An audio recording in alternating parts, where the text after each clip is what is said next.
An international security conference is underway in Russia. In attendance, our Defence Minister Thandi Modise. While South Africa's official position on the war in Ukraine is neutral, there are strong historic ties to Russia and economic links through the BRICS agreement. I'm joined now by Stephen Gruzd, head of the Russia-Africa project at the SA Institute of International Affairs. Stephen, thank you very much for joining us. Why is our Defence Minister in Moscow? What is her mission, do you think? So, as you said in your intro, South Africa has long had links with Russia. This is the same minister who, on the eve of the invasion of Ukraine, went to a function at the Russian embassy in Pretoria, toasting relations between the two countries.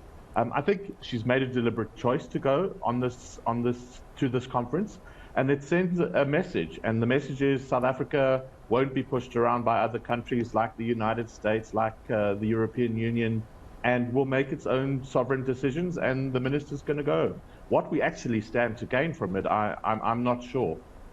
Yeah, because it's a defence meeting, essentially. And if you look at the way the Russian defence and army has been coping in Ukraine, there are some serious concerns, not only ethically about what they're doing there in the first place, but also strategically, tactically, and in terms of their weaponry. Absolutely. I think Russia never expected still to be in this position 6 months after the war has started. And they are struggling on the battlefield. It doesn't mean that they won't put more resources and more men into the war machine. But also South Africa's military is basically based on a British model and doesn't interface all that well with Russian doctrine and so forth. So it's a bit of a spurious reasoning to say that South Africa will benefit from this. Yes, we do have a military agreements with Russia, and we have done joint naval exercises with them and China. And South Africa is sort of flexing its diplomatic muscles, and the minister has, again, I say, made a choice, and she's chosen to go to Russia. Yeah, you know, last week Antony Blinken, US Secretary of State, was visiting us.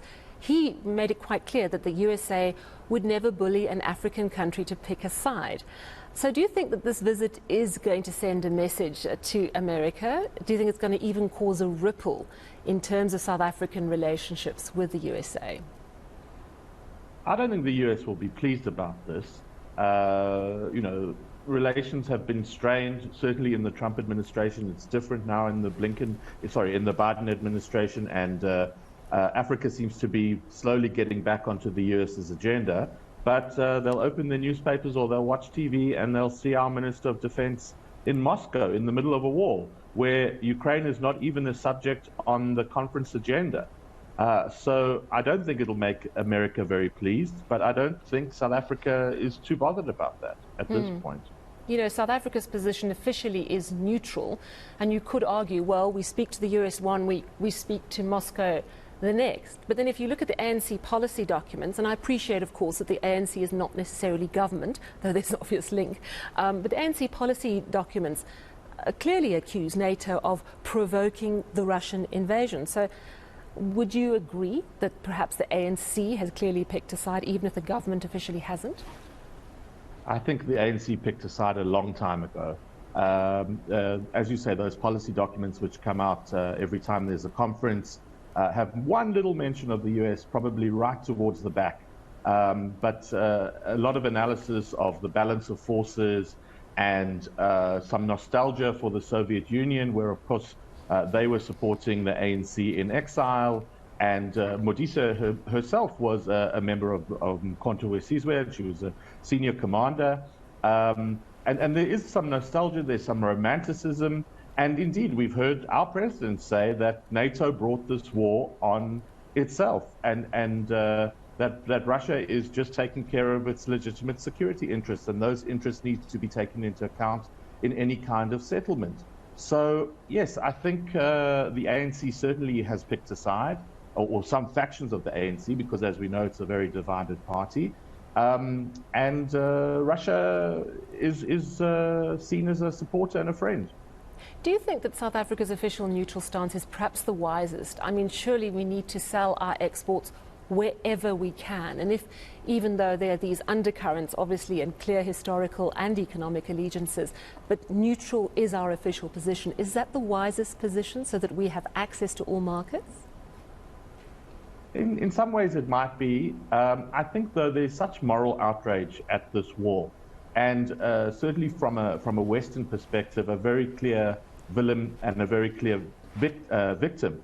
But South Africa, is trying to say we're neutral, we don't take sides. But by, again, going on this visit, it's signaling something else. So if we're neutral, we certainly seem to be leaning towards Russia. But yes, we have to take care of our own national interests, and we have to do what is best for the citizens and the people of this country. And that may be having good relations with a number of different countries. And indeed, South Africa is a very gregarious country that has many binational commissions, for example, with a whole host of countries right around the world. And it's always good to have friends rather than enemies. But everybody's watching what everybody else is doing. And this may come back to bite South Africa. Thank you so much for your insights this evening. Stephen Gruzd, head of the Russia-Africa project.